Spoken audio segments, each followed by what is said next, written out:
प्रश्न 28 प्रकाशનું વક્રીભવન કોને કહે છે?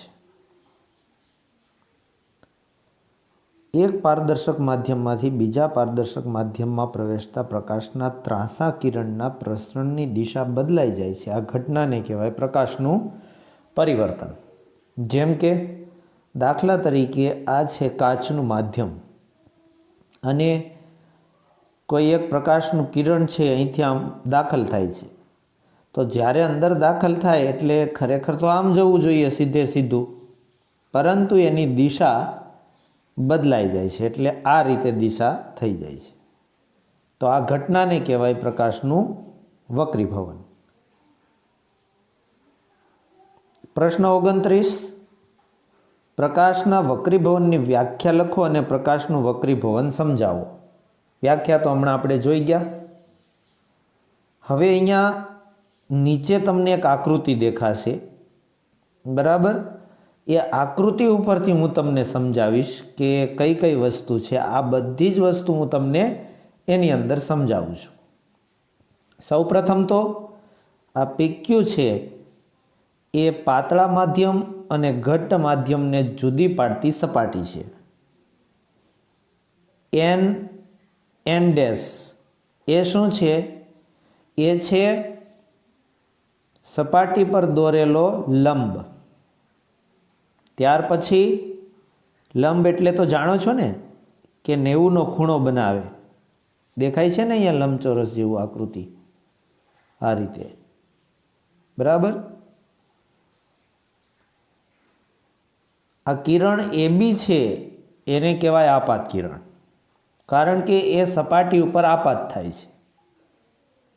જ્યારે કિરણ BC છે એ વક્રીભૂત કિરણ છે, કારણ કે એનું વક્રીભવન થઈ ગયું છે. એ કિરણ ખરેખર તમે ધ્યાનથી જુઓ, A થી B, B થી D જવું જોઈએ, પણ એની દિશા બદલાઈ ગઈ, બરાબર? એટલે એ વક્રીભૂત કિરણ છે. ત્યારબાદ તમને જે અહીંયા દેખાય છે I જેવું, બરાબર? ખૂણો ABN, ખૂણો ABN બરાબર I એ આપાત કોણનું મૂલ્ય છે. ત્યાર પછી ખૂણો CBN ડેશ, CBN ડેશ એ વક્રીભૂત કોણ છે, જેમાં તમને દેખાતું હોય તો R દેખાય છે? ઓકે, તો પહેલાં આ બધી માહિતી તમારે લખી નાખવાની. ઓકે, હવે વક્રીભવનના નિયમો આપણે સમજીશું. જેમ કે પહેલો નિયમ છે આપાત કિરણ, વક્રીભૂત કિરણ અને બે માધ્યમને જુદી પાડતી સપાટી પર આપાત બિંદુએ દોરેલો લંબ એ એક જ સમતલમાં હોય છે. શેની વાત કરેલી છે? એક તો આપાત કિરણ, બીજું આ BC વક્રીભૂત કિરણ અને ત્રીજું આ લંબ. એ ત્રણેય એક જ સમતલમાં હોય છે. આ પહેલો નિયમ. બીજો નિયમ, પ્રકાશના આપેલ રંગ અને આપેલા માધ્યમોની જોડ માટે આપાત કોણના સાઇન અને વક્રીભૂત કોણના સાઇન એનો ગુણોત્તર અચળ રહે છે, જેને સ્નેલનો નિયમ કહેવાય છે, અને સંકેતમાં એને આ રીતે લખાય છે. તો આ જે અચળ મૂલ્ય મળ્યું, અચળ એટલે હું તમને અહીંયા સમજાવીશ આકૃતિમાં. જેમ કે અહીંયા સાઇન થીટા, આ I છે, એની જગ્યાએ ધારો કે સાઇન 30 હોય, મતલબ આ Iની જગ્યાએ 30 છે, ખૂણાનું મૂલ્ય 30 છે, તો સાઇન 30 છેદમાં જો એ સાઇન 30 હશે તો નીચે આ જે R દેખાય છે એ સાઇન 30 જ હશે? ના, એ 30 જ નહીં હોય, એ કંઈક અલગ હશે. હવે એ કઈ રીતે નક્કી કરવું કે કેટલો હશે? તો વિદ્યાર્થી મિત્રો, એ સામાન્ય રીતે આપાત કોણ કરતાં ઓછો હોય. એટલે ધારો કે એ સાઇન 10 જેટલો હોય, બરાબર? તો આ સાઇન 30 છેદમાં સાઇન 10 એનું જે મૂલ્ય મળે ગણતરી કરીને. હવે સાઇન 30 તો જો ગણિત વિશે તમે જાણતા હોય, ત્રિકોણમિતિ ચેપ્ટર, તો તમને ખબર છે સાઇન 30નું મૂલ્ય 1/2 આવે. હવે તમને એમ પ્રશ્ન થશે કે સર સાઈન 10 તો એમાં આવતું નથી. તો જો તમારી પાસે મોબાઈલ હોય અને આ વિડીયો જોતા હોય એટલે હોય જ, એ મોબાઈલની અંદર કેલ્ક્યુલેટર આવે, એ કેલ્ક્યુલેટરમાં સાઈન 10નું મૂલ્ય તમે જોઈ લેજો, બરાબર. કારણ કે હું આમાં તમને નહીં બતાવી શકું, એનું કારણ છે જો હું બતાવવા જઈશ તો આ વિડીયોને મારે પોઝ કરવો પડે, એટલે પોઝ એટલે એ સ્ટોપ જ થઈ જાય, નહીંતર હું બતાવી દેત. તો સાઈન 10નું મૂલ્ય ધારો કે 1/4 મળે છે આશરે. એકદમ સાચું હું મૂલ્ય નથી બોલતો, આશરે બોલું છું. તો આ 4 જે દેખાય છે અને આ 1 દેખાય છે, હું તમને અહીંયા બતાવીશ. આ 1 અને આ 4 એને ઉપર લઈ જવા છે. તો કઈ રીતે, કઈ સિસ્ટમ પ્રમાણે લઈ જવા? તો આ 1ને 2 સાથે ગુણવાનો અને 4ને ઉપર 1 સાથે ગુણવાનો, એટલે 4/2 થઈ જાય, એટલે 2 જવાબ આવે. હવે ધારો કે આ તો મૂલ્ય 30 છે, 60 હોત તો, બીજું કંઈક હોત તો એ પ્રમાણે આ મૂલ્ય બદલાઈ જાય.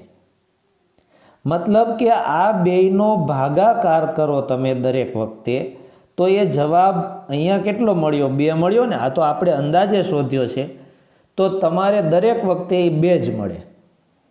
સમજાય છે? એને અચળ કહેવાય. તો એ વાત અહીંયા રજૂ કરેલ હતી. એ સ્નેલ નામના એક વૈજ્ઞાનિકે આની શોધ કરેલી, એટલે એને સ્નેલનો નિયમ કહેવાય. ખ્યાલ આવી ગયો? તો ત્યાર પછી પ્રશ્ન 30, કાચના લંઘન વડે, એટલે આ કાચનો લંઘન છે, એના વડે આપણે વક્રીભવન સમજાવવાનું છે. શેનું? પ્રકાશનું.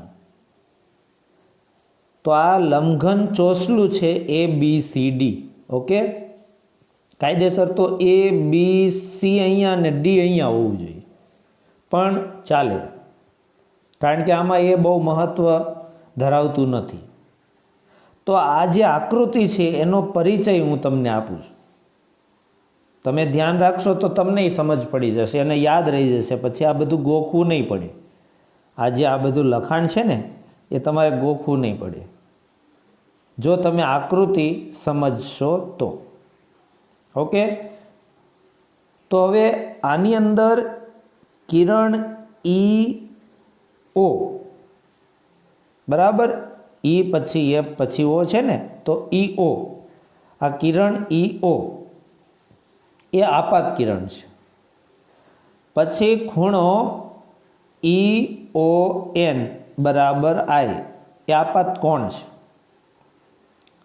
ત્યાર પછી કિરણ આ ઓથી લઈને, હું થોડું ચેન્જ કરી દઈશ, ઓથી લઈને O ડેશ દેખાય છે ને, તો કિરણ O ડેશ એને વક્રીભૂત કિરણ કહેવાય.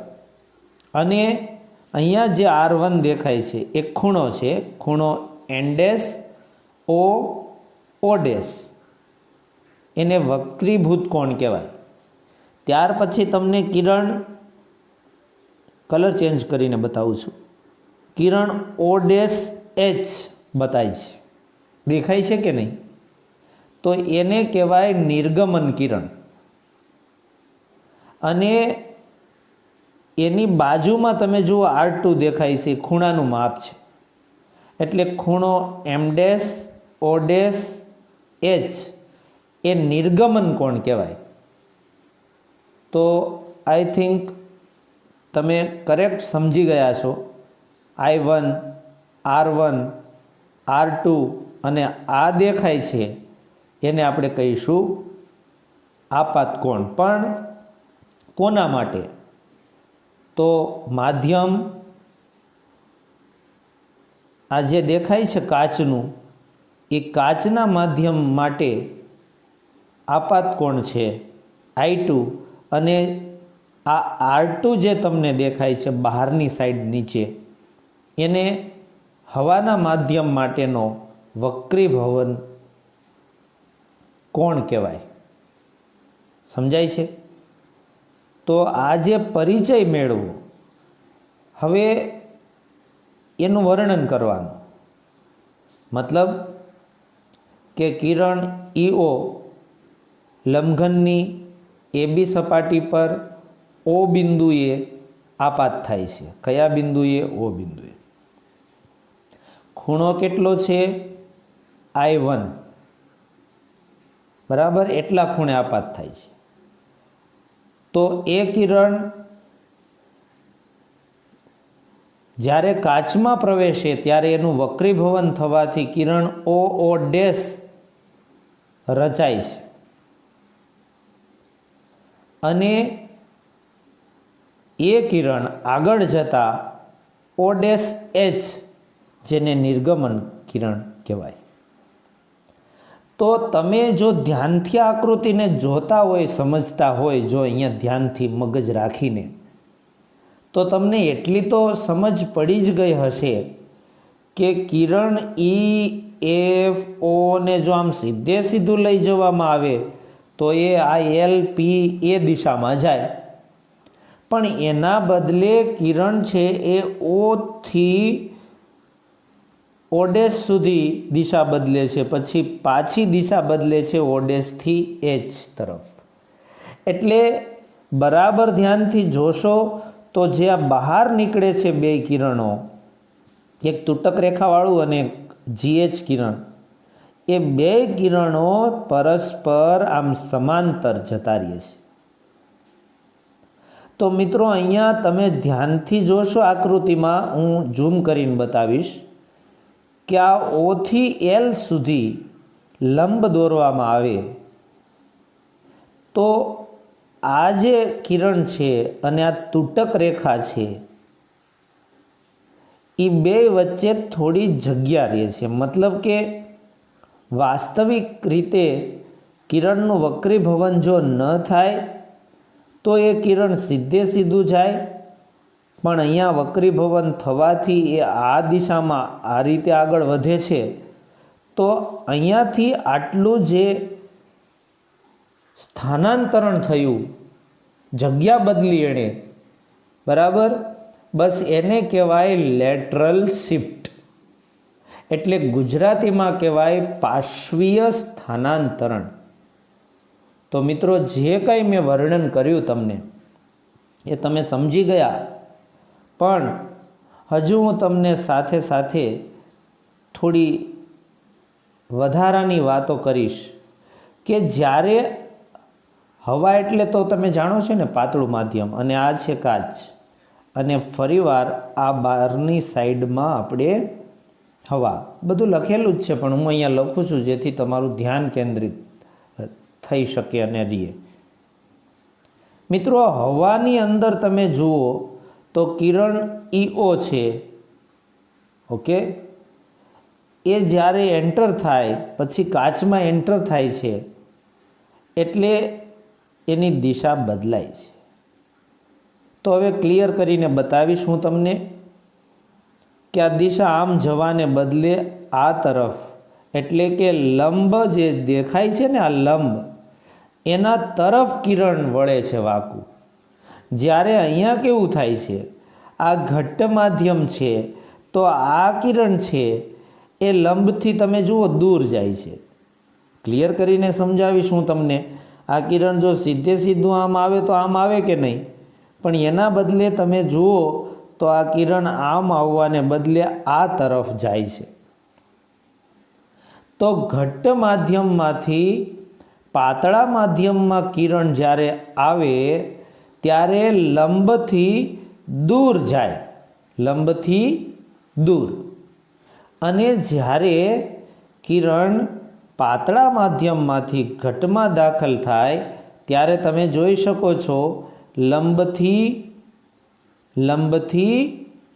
નજીક જાય અથવા વક્રીભવન પામે. ઘણા વિદ્યાર્થીને આ પોઈન્ટ સમજાતો ન હોય તો એ જુઓ, બરાબર હું સમજાવું એ ધ્યાનથી જુઓ. આ જે કિરણ છે EFO, એને આગળ લઈ જાઓ તો આમ જાય કે નહીં, પણ વાસ્તવમાં તો કિરણ અહીંયા આવી ગયું છે એટલે લંબ તરફ આવ્યું કે નહીં, આ લંબ છે તો લંબ તરફ આવ્યું ને. તો અહીંયા તમે જુઓ તો આ કિરણ આમ આવે તો આમ સીધું આમ આવવું જોઈએ ને, પણ એના બદલે આ બાજુ આવ્યું એટલે લંબથી દૂર ગયું. ખબર પડી ગઈ મિત્રો? તો જે કાંઈ હું બોલતો હતો ને અત્યાર સુધી એ બધું જ આની અંદર છે. નિર્ગમન કોણ, આપાત કોણ, વક્રીભૂત કોણ વગેરે વગેરે. પણ જો તમે સમજ્યા હોય તો. પ્રશ્ન 31,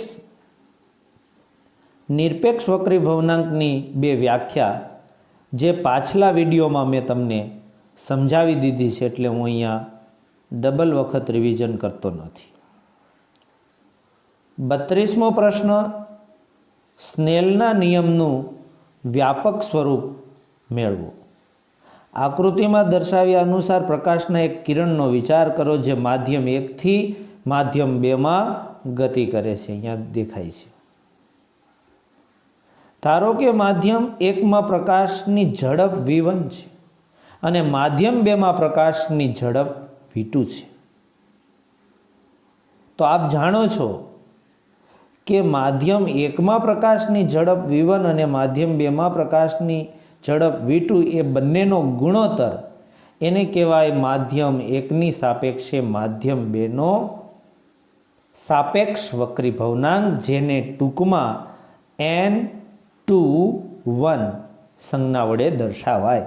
એટલે 1ની સાપેક્ષે 2નો વક્રીભવનાંક, જેને સૂત્ર તરીકે આ રીતે લખાય. એટલે ઉપર v1 કારણ કે માધ્યમ 1માં પ્રકાશનો વેગ, નીચે v2 કેમ કે માધ્યમ 2માં પ્રકાશનો વેગ અથવા ઝડપ. પણ માધ્યમ 1માં પ્રકાશની ઝડપ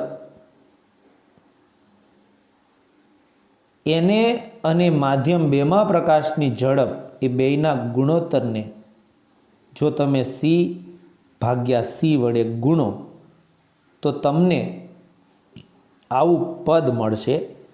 v1 જે છે એ આમ જોવા જાઓ તો નીચે આ પદ્ધતિ છે એ તમારે ખાસ સમજવાની છે. હું સમજાવીશ તમને, પણ જો ધ્યાન રાખશો તો સમજી શકશો.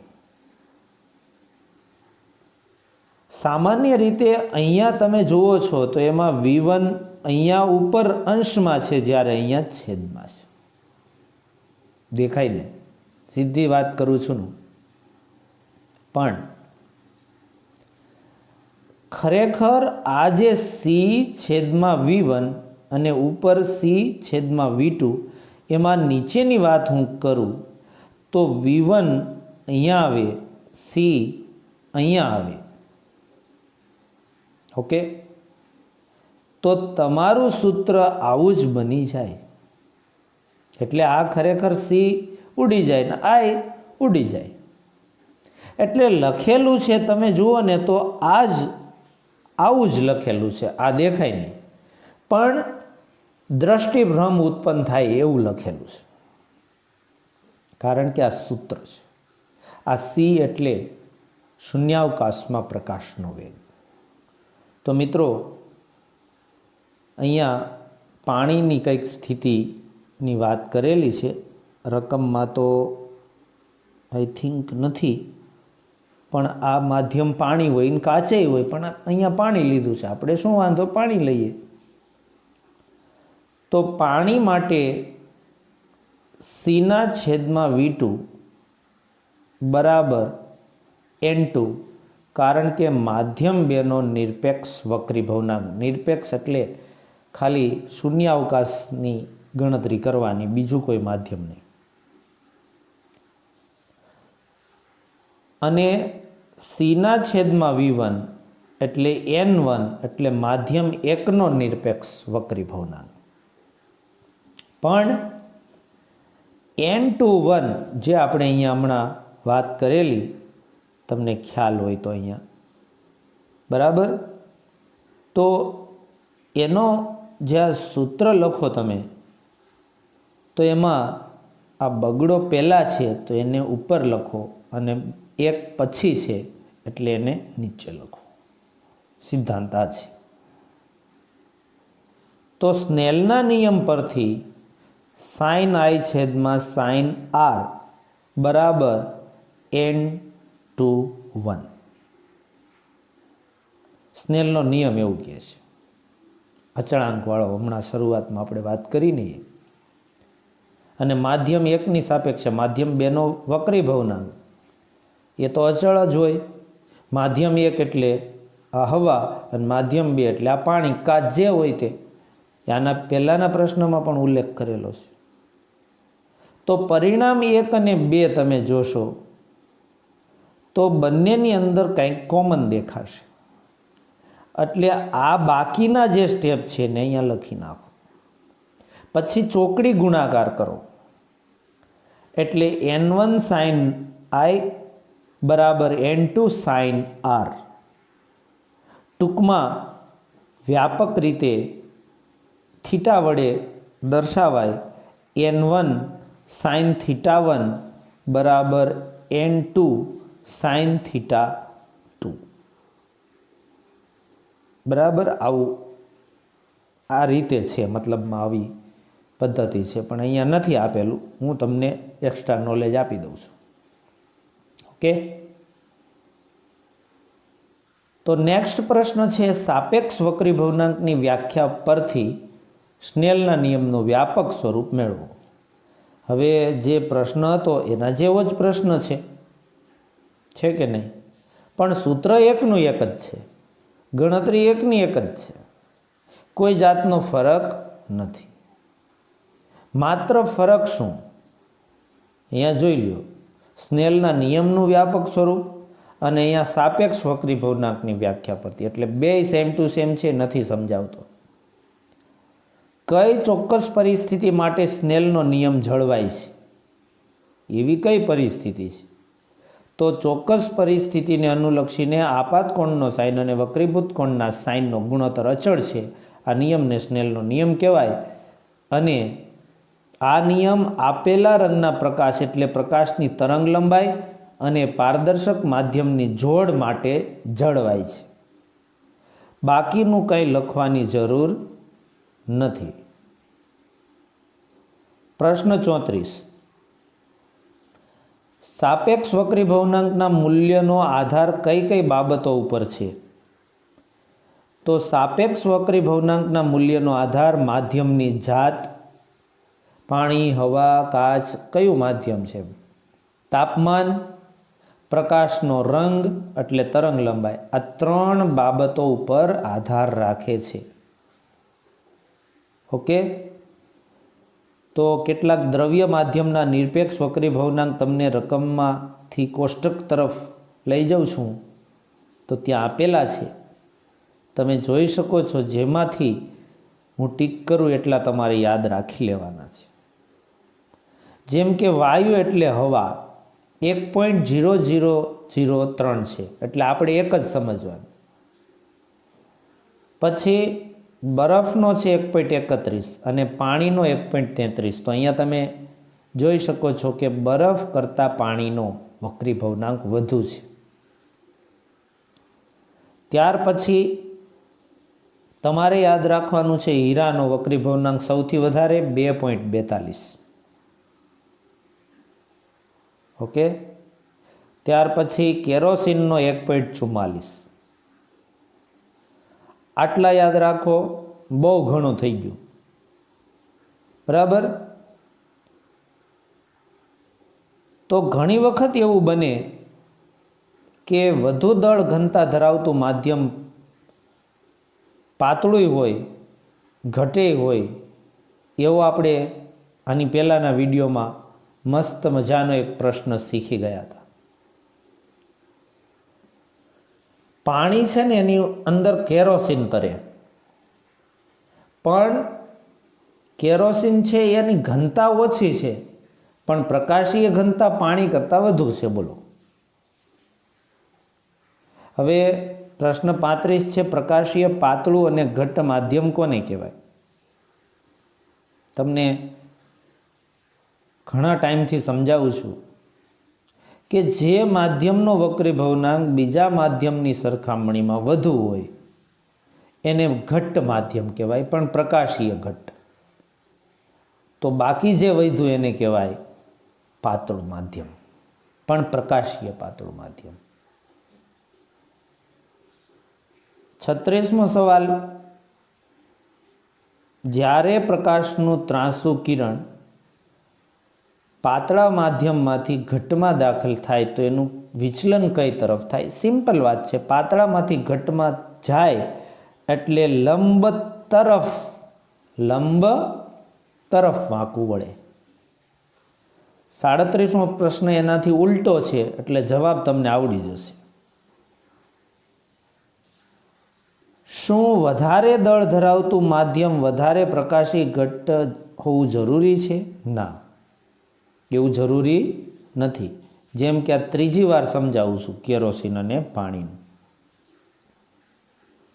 39મો સવાલ, પ્રકાશનું કિરણ જ્યારે એક માધ્યમમાંથી બીજામાં દાખલ થાય ત્યારે એનું વક્રીભવન થતું નથી. કેમ? સમજાવો. પ્રકાશનું કિરણ જ્યારે લંબ રૂપે સપાટી ઉપર આપાત થાય, હવે એને હું આકૃતિ ડ્રો કરીને સમજાવીશ. આ વિડીયોની અંદર કાચના લંબઘનની, પાણીની ઘણી બધી આવી આકૃતિઓ આપણે સમજ્યા. આ લંબ છે, અહીંથી એક કિરણ આમ જાય છે તો એ કિરણ લંબ તરફ વાંકું વળે છે. આ લંબ છે એની તરફ. પણ ક્યારે? કે જ્યારે ખૂણો 90નો ન હોય ત્યારે. એટલે આ થઈ ગઈ લંબઘનની ઉપલી સપાટી, આ એનો લંબ. હવે જો કિરણ આ રીતે આમ જાય તો એ કિરણનું વક્રીભવન થતું નથી. એટલે પ્રકાશનું કિરણ જો લંબ રૂપે એટલે 90ના ખૂણે આપાત થાય સપાટી સાથે તો એનું વક્રીભવન થતું નથી. એ સીધું વક્રીભવન નહીં પણ નિર્ગમન પામી જાય છે. તો બસ એટલું જ લખવાનું છે, આ બાકીનું દેખાય એ લખવાનું નથી.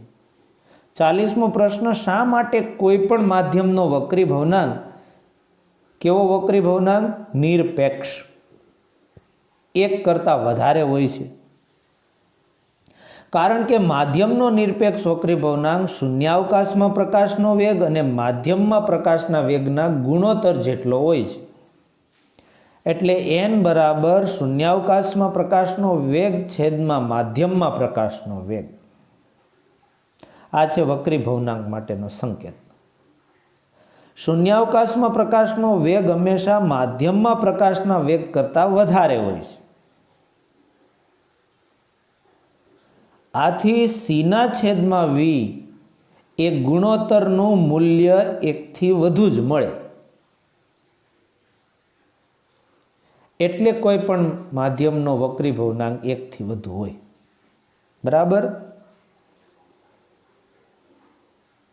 તો આશા રાખું છું આ 40 પ્રશ્નો તમે સમજી ગયા. એટલે આમ તો આપણે 10 પ્રશ્નો જ જોયા, પણ આ 40 નંબર સુધી. તો થેન્ક યુ વેરી મચ. આભાર.